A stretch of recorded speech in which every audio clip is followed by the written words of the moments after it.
This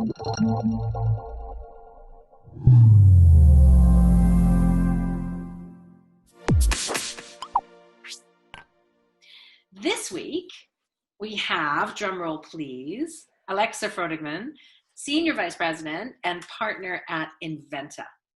Who is Inventa, you ask? Well, they have 24 years of experience in event marketing and event execution. They're based in Vancouver, so a proud BC-based business, but they operate all across North America and they run fantastic events. I can vouch for them myself because they're a strong partner of us with the TIAs. They've been a strong partner of us with the TIAs, running a fabulous show last year, and now they're a strong re-engineering partner as we think, woo, what shall we do in the fall for the TIAs? So they're an absolutely fantastic firm. Can't recommend them highly enough. Alexa, if I haven't embarrassed you enough already, can you introduce yourself to our audience, and then we'll move to the Q&A. Alexa Freudigmann, Inventa, yes, we're a brand experience agency. We work across kind of a broad spectrum, everything from working with consumer brands that you would know and recognize, like the Coca-Colas and Nintendos, and working with them on things like product launches and sponsorship activations and sort of more traditional event marketing approach. But also on the large scale event side, and that's where we've been really proud to help support the BC Tech Association on things like conferences and large scale events, but also on consumer engagement. And really the filament that runs through all of our business is that design of a consumer experience that's going to keep them connected either to a brand or to an event, keep them engaged. And that really is kind of the meat of what we offer in terms of support for our clients. Well, I'm really fascinated by what you can tell us today. Right? So when I sort of think about businesses and industries that have been disrupted by COVID, I literally, well, maybe airlines, but yeah, I literally can't think of anything that's been impacted more than your world. Yeah, no, absolutely. And I think in the last 3 months, there's some definitely heavily used vocabulary like pivot, unprecedented. But the good news is that the other language that's been in high rotation is digital event strategy. And so that's been really beneficial for us. I mean, our last event, in-person event, finished on March 12th, at which point we closed it down. We closed down our office. We sent everybody to work remotely.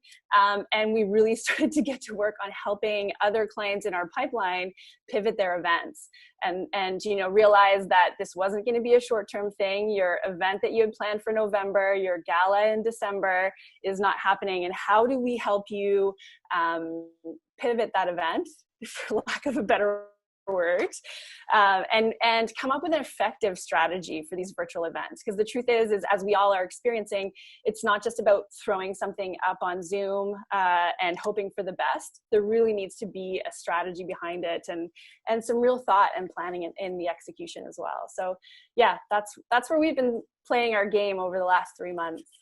So tell me what you've learned. How do you deliver value to your customers? How do you help your customers deliver value to their customers? Can you help us with some of the learnings? What is important? What's more important? What's less important? For us, it's still that idea of thinking about what the consumer experience is going to be like. And, whether you're going to be interacting virtually or in the physical space, you do have to think about that journey from the moment they decide that they're going to spend their time with your event. And what that's going to be like and how you're going to offer value, but also create that environment that's going to be most beneficial to your objectives as an organization as well. And so, there's still a lot of planning that goes into that strategy. There's still a lot of planning that goes into execution. And I think a lot of people maybe misinterpret that a digital event is easier to put on because we're just going to do a video and it's going to be that simple. But there's still the elements of the lighting, the sound, making sure people can be heard, the technology, all of those pieces, as well as how do we create that sense of interaction between people that may not be able to see each other on a video screen.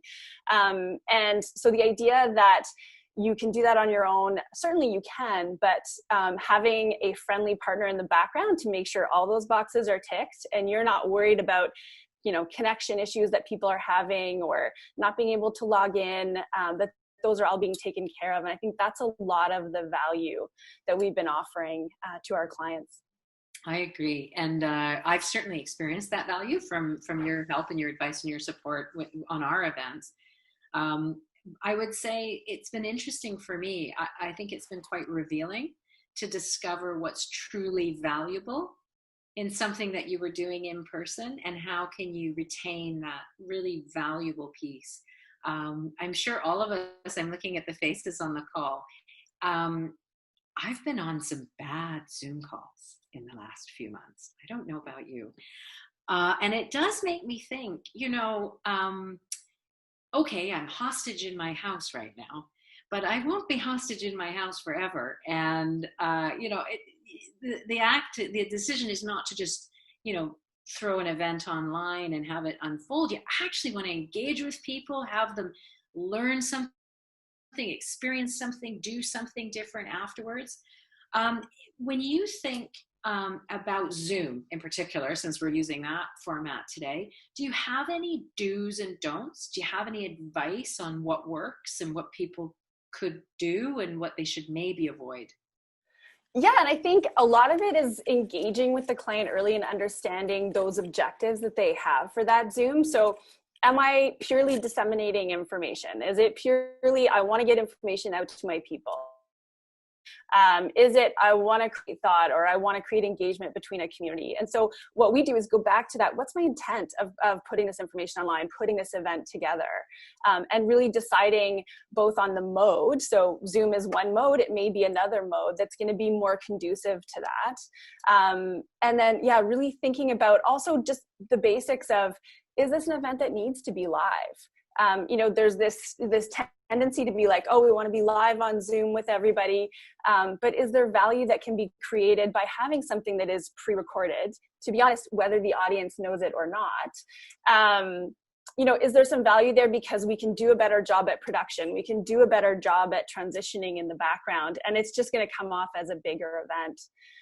I think also thinking about the environment in which people are experiencing it. I'm sure you're looking at screens that include bedrooms and kitchens and kids running by in the backyard, and even office too, and how people are going to experience that event, and what that means for the delivery of the event.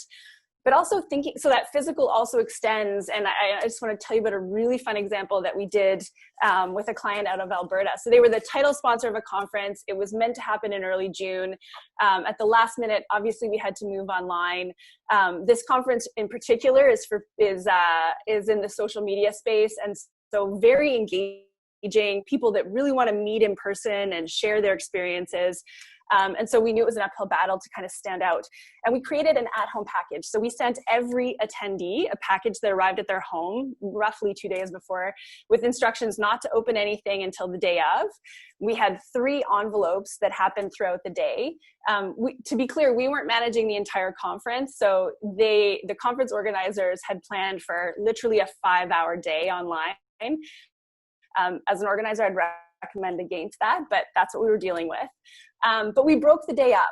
So they had envelopes that they could open and have a different experience, but a physical one in front of them that everybody was experiencing together.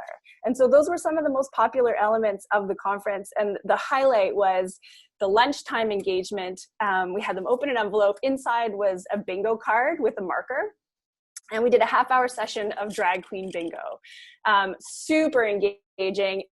Everybody was laughing, broke the ice, really broke up the day so that you didn't feel like you'd just been sitting in front of your laptop or your screen for the entire day. That's awesome. Thank you for sharing. I love your stories. So we are open for as many stories that you want to tell us about these events. Do you have any examples of new opportunities? So is there anything that everybody needing to be in an online environment right now, does that bring any opportunity? I mean, certainly it does. And, a lot of what we're seeing is that it's accelerating this change. So, I mean, everybody's experienced it, right? Like in 2019, your digital event strategy or your virtual event strategy was a last minute add-on thought, like, oh, let's tape some of it, let's record some of it. Maybe we'll use the footage, maybe we won't. Maybe people can log on, maybe they can't. And so we're seeing people be a lot more purposeful about their digital event strategy and what I can see as an opportunity is that people that are going to do it right are going to have effective dual streams. So, you won't just revert back to that in-person event, because we know there's going to be people that won't be allowed to travel to certain places or won't be comfortable. And so the opportunity really is to see that continued dual stream of virtual and physical events, and doing both well, as opposed to having one be an add-on. And we're looking at 2021 and beyond, and pushing clients already in that direction. I think also breaking things into more manageable pieces, and I know you guys have done a great job at that, but really questioning, are we going to have full attention from our attendees for 4 hours? Or should we do this more in smaller groups, in smaller sessions leading up to a larger event? And quite frankly, I think the clients that are doing well in that space are accomplishing more with their audiences and keeping them more engaged over a longer period, as opposed to just that 4 hours. I'm totally with you. And I'm a big advocate for my audiences. I'm on so many calls myself where I feel like, hey, can we wrap this up? I don't need to spend an hour with you. Absolutely.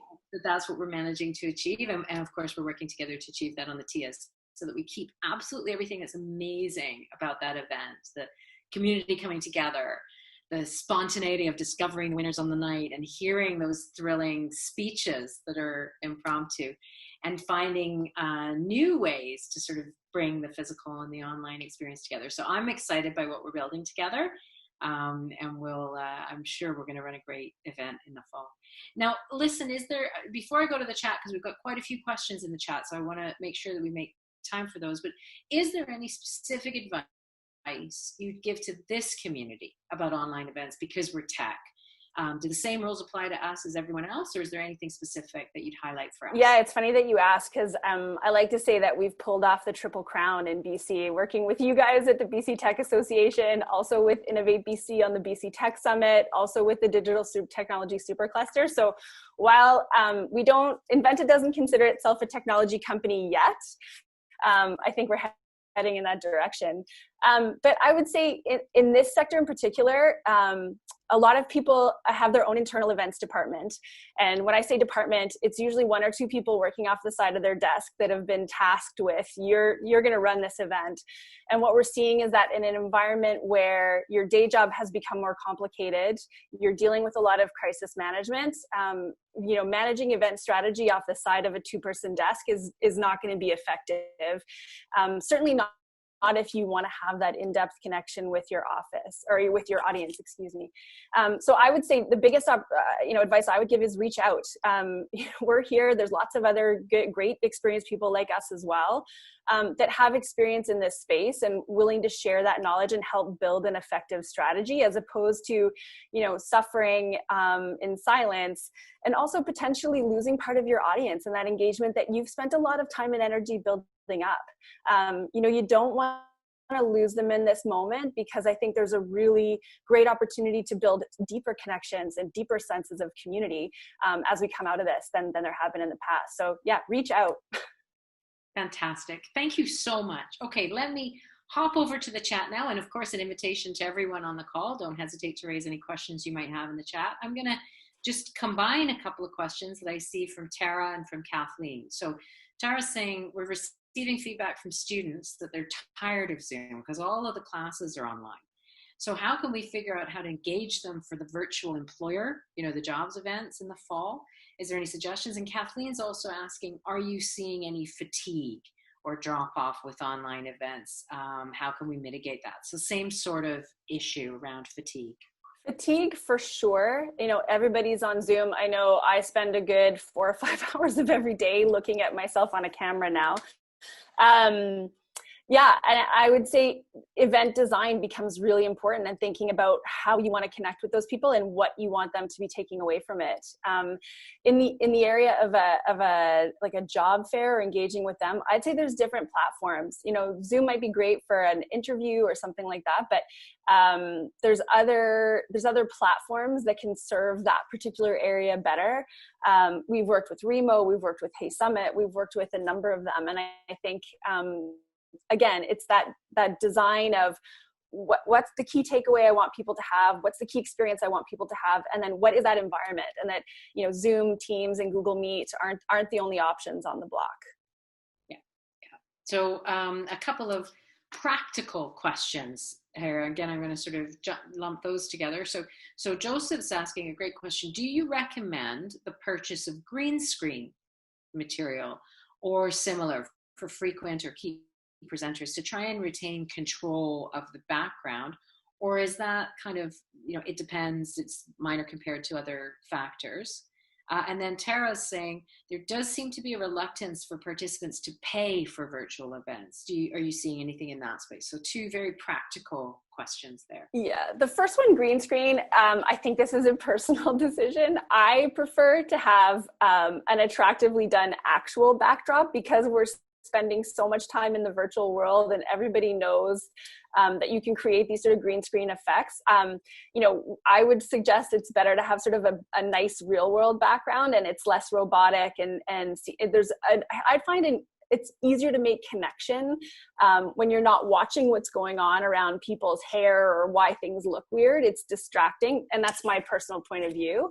But more important than the green screen, I'd say, is the audio and the video. So, you know, we've been working with clients to do things like ship out microphones to speakers if we know that they're not going to be equipped with the right equipment, because what's more important is that we can hear them, and that the sound, especially if we're going to be recording and using that footage at another point, that's going to be sort of more important than the green screen background. But again, that's a personal thought. Yeah, and then, pardon me, the second part of the question was about there's online isn't the same as in person, and there does seem to be, you know, a difference in people's willingness to pay.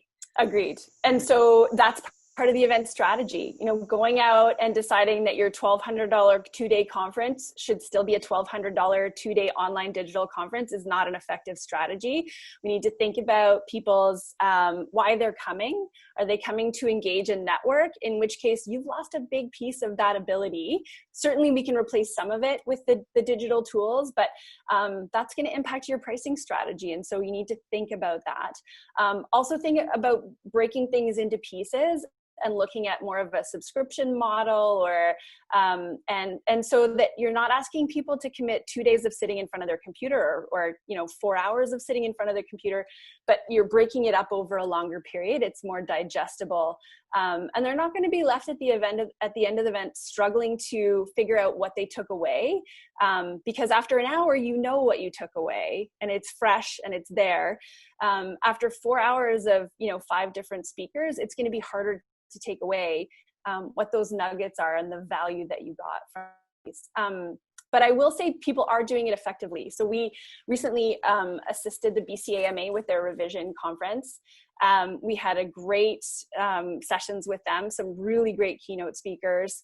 That's one advantage I will say to online events, is that speaker fees are significantly reduced too. And so there's some budget savings as well. But all that aside, we actually just got the feedback from their questionnaires with their attendees, and overwhelmingly positive to reattend their next event, even more so than their last 2 in-person events. And so it can be done effectively. Yeah, I would maybe give the example of our TIA's finalists announcement, right? Where normally we would do that as a sort of wine and cheese after work kind of networking event. Normally we would have 150, 160 people there. We hosted it on Zoom. It was the middle of the day instead, but we had 250 plus participants. I think there's an element of democratization of events too, right? When it's the $1,200, you have to travel, you have to spend the hotel. Companies are less willing to send that many people. Whereas now, if you can price effectively, you may get more people from an organization attending that wouldn't have in the past. That's awesome. Listen, I just want to point out for everybody that there's some fantastic resources being shared in the chat. So we'll make sure that we capture all of those links, and when we send our follow-up email afterwards, we'll repeat them for you. But also do have a look through the chat if you're interested in specific ones. I'm going to ask one more question from the chat, which is from Caroline about fundraising galas. Now, this is really interesting when you think about, the people who are running actual big galas where they might have cash bars that they get fair bit of money from, or they have auctions. How can you reproduce that kind of person? Can you, or do you need to skip a year? I wish I had the silver bullet answer to this question, because we would be busier than we could possibly imagine. I think it's again about, thinking about that strategy.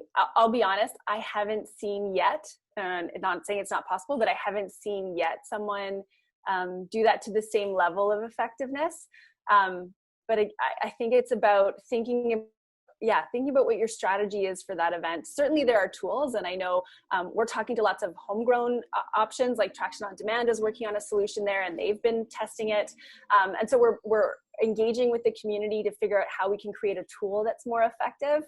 I would say we're not there yet, but that doesn't mean we won't get there. Well, we hope very much that we find a solution to that. Human ingenuity. Perhaps the answer is to ship alcohol to people's houses. There is that component. You can still do the dinner delivery. Absolutely. Awesome. Listen, Alexa, this has just been superb. Fantastic advice, fantastic engagement. Thank you for all the resources everyone's sharing in the chat. I know that's going to be really, really a helpful resource for everyone. Just want to reinforce again, everyone that we bring on these calls, they're vetted, they're fantastic people. I recommend them highly.